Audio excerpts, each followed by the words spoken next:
क्या कभी आपने महसूस किया है कि कुछ लोग ऐसे होते हैं कि जिनकी बात दिल में उतर जाती है और कुछ लोग ऐसे भी होते हैं कि जो हमें मजबूर कर देते हैं कि हम वही करें जो वो चाहते हैं। लेकिन सवाल ये है, क्या ये इन्फ्लुएंस है या मैनिपुलेशन?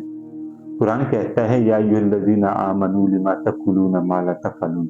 ऐ ईमान वालो, तुम वो क्यों कहते हो जो तुम खुद नहीं करते।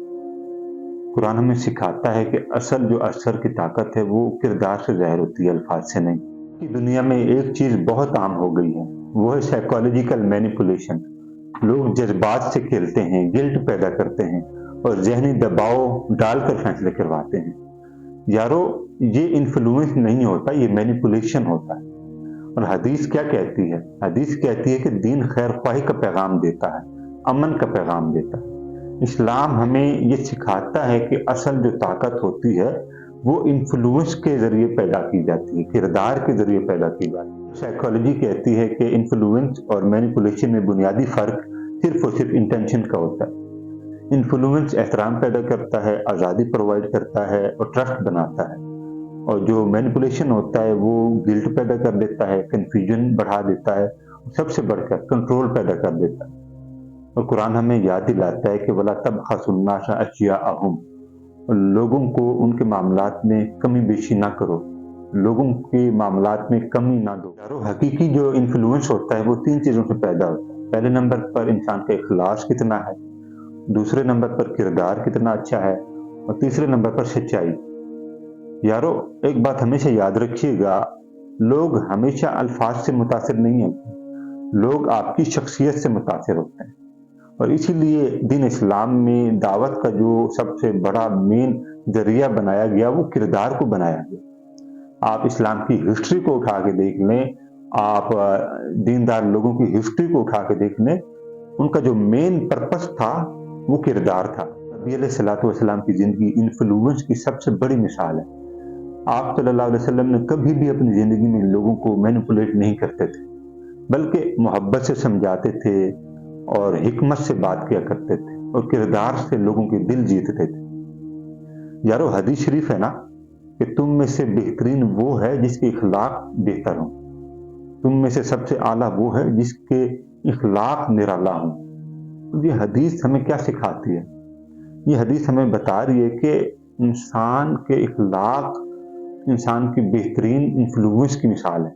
लम्हे के लिए सोचें, आप लोगों पर असर कैसे डालते हैं, अपने किरदार से या सिर्फ और सिर्फ अल्फाज और दबाव से।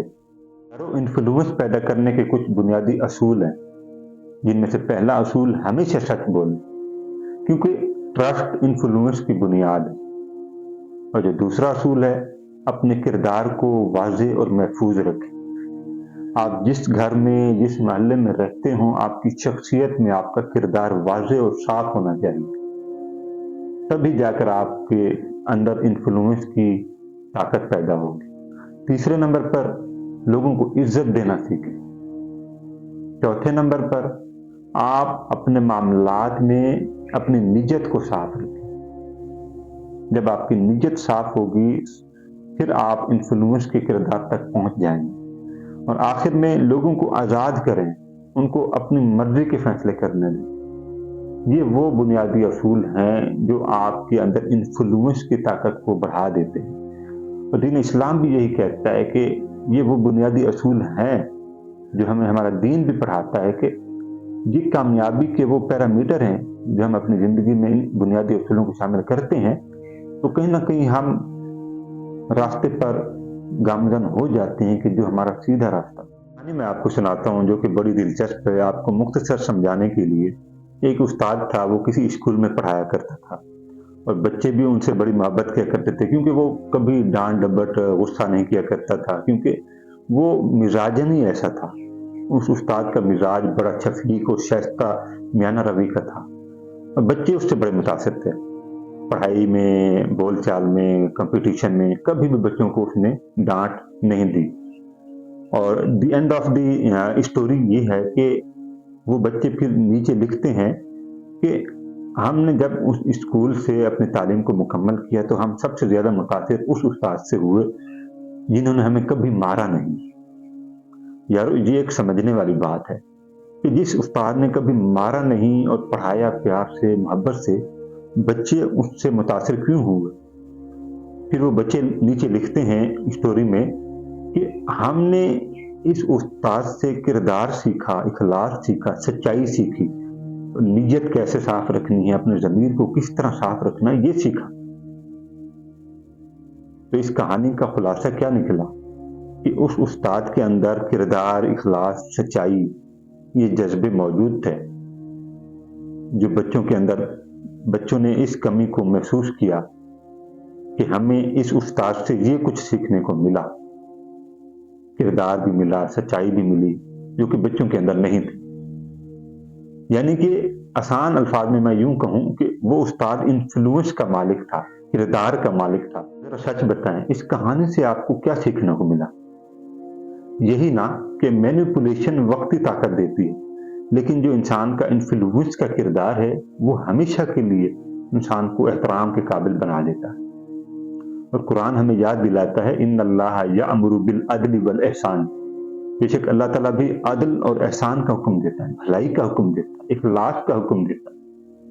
یعنی اسلامی تعلیمات میں عدل اور اخلاق کی جو بنیاد ہے وہ سب سے افضل ہے، اور یہی وہ بنیادیں ہیں جو تبلیغی معاملات میں بھی اگر ان کو شامل کیا جائے تو انسان کا اخلاق اور کردار اتنا اچھا ہوتا ہے کہ لوگ متاثر ہونا شروع ہو جاتے ہیں۔ اگر انسان مینیپولیشن کا طریقہ اپنائے، رویہ اپنائے، تو لوگ وقتی طور پر مان جاتے ہیں، لیکن اس کا نتیجہ کیا نکلتا ہے؟ دل میں نفرت پیدا ہو جاتی ہے، آپ کے لیے لوگوں کے دل میں نفرت پیدا ہو جاتی ہے۔ لیکن اگر انسان انفلوئنس کا کردار اپنائے، انفلوئنس کو اپنی زندگی کا حصہ بنائے، لوگ دل سے بھی مانتے ہیں، آپ کا احترام بھی کرتے ہیں اور آپ کی عزت بھی کرتے ہیں۔